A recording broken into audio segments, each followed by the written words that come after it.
When I was a boy and I would see scary things in the news, Mr. Rogers said to his television neighbors, my mother would say to me, look for the helpers. You will always find people helping. And Mr. Rogers was right to point out to the everyday heroes around us, police officers, the firefighters, the emergency medical responders, Red Cross, Doctors Without Borders, many, many others. All wonderful people working hard to heal what is broken and to protect us from further harm. We've seen those people differently, haven't we, during the pandemic? But this message, look for the helpers, was intended for children. Nevertheless, it seems to pop up every time there is a tragedy reported, most recently in the Thai cave rescue, and the mass shooting at a Pittsburgh synagogue, and even the van attack on Yonge Street in Toronto. Look for the helpers, we write, trying to console each other.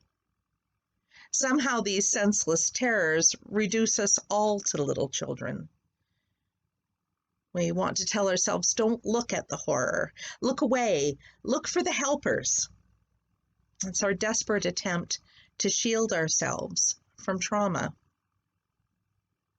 But we are not children, and we are not helpless. We need to grow up and truly reckon with what the tragedy is that is facing us and determine what it means for our society and what we should do about it. Not what can we do about it, but what we must do about it. Ian Bogost is a contributing writer at The Atlantic and the Ivan Allen College Distinguished Chair in Media Studies at the Georgia Institute of Technology. And in a recent article, he wrote this: ironically, when adults cite, look for the helpers, they are saying something tragic, not hopeful. Grown-ups now feel so disenfranchised that they implicitly self-identify with young children, feeling powerless when faced with tragedy. Among critics of Look for the Helpers as a popular social media meme or a comforting response in a tragedy, a common objection is just looking for helpers is insufficient, at least for adults. Instead, you're supposed to strive to be a helper. And I think this pretty much sums up what James had to say in those verses from chapter 2.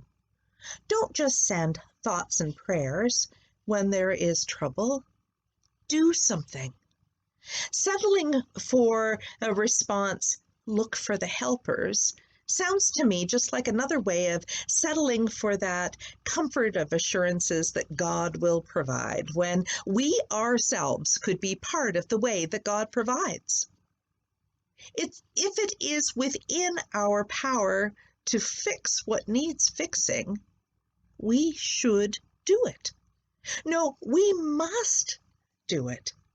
To the best of your ability, be a helper. If someone is hungry, feed them. Don't just wish them well and hope that their day gets better. When someone is laid up, just go ahead and do for them what you think, you guess might need doing. It might be showing up to mow a lawn, or dropping off grocery essentials, or looking after children for a few hours. When someone we know has suffered a loss or a string of bad luck, we all typically say, let me know if you need something, and we generally mean it. But it's often received as an empty platitude by the person who is sick or bereaved or suffering. They read between the lines, and rightly or wrongly, they assume that the person is giving them basically a handoff, and they can't wait to put the distance between themselves and the person who's hurting. It's a different story when somebody just shows up to do something helpful and practical on their own initiative. The recipient of that kind of thoughtfulness is often blown away. A woman I met recently shared photos of a group of her husband's closest friends who showed up last weekend to repair and restore her garage. Now, that may not sound like it's something extraordinary, but both she and her husband are fighting cancer. And this much needed reno job, which they plan to take on this summer, was definitely not going to happen anytime soon. In fact, with the way things were going, might not happen at all. Rather than just feeling bad for them, the friends decided to do what the couple could not do for themselves. And they had a work party, and they had the garage done in no time at all. Now that's love in action, isn't it? For Christians, that's a reflection of our faith. Love in action. But I want us to test this loving our neighbor thing a little further. It may be relatively easy to imagine going the extra mile for the folks we know and care for, but what about others in our neighborhood? How can we be helpers to those we might secretly admit we'd rather not have as our neighbors? Earlier in this passage from James, he warns the church about the perils of preference, that we might have a tendency of going out of our way to help those who are better off, maybe just having a little bit of a hard time. All the while, we're avoiding even keeping company with the very poor and the marginalized. To work among the desperately poor requires a huge heart and a strong stomach. Initially, all we might see is the poverty. All we might notice is the poor hygiene, the smells, the inconsistencies, the lack. Henri Nouwen, who devoted his life to the people's society most want to forget, reminds us that we are only truly helpers, not when we've dished out a meal, but when we have been able to see beyond the poverty to the person beneath and to love them as God does. Sadly, the church often finds this hard to do. It kind of draws a line. Ask any church that has hosted their facilities as overnight accommodation in winter months.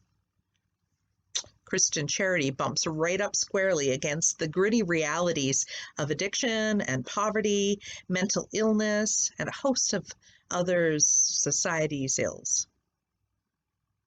Even lifelong Christians find it hard to persist in living out faith when dealing with the cleanup at church. I suspect those churches regularly argue about whether to continue participating in this downtown mission. The damage to the facility is cited as reason to withdraw. I talked recently to a woman who frequented all of the downtown meals in churches in a city near us, and she said of one of those locations that the servers there were always mean, treating those who came to dinner as not beloved guests, but human trash, lucky to get a handout. That's the message of love that they received. Now, we might not do that, and we might not think we do that, but I have a hunch that we do something like it all of the time when we determine who's truly needy before we offer our help. Does this person squander the gifts or appreciate them?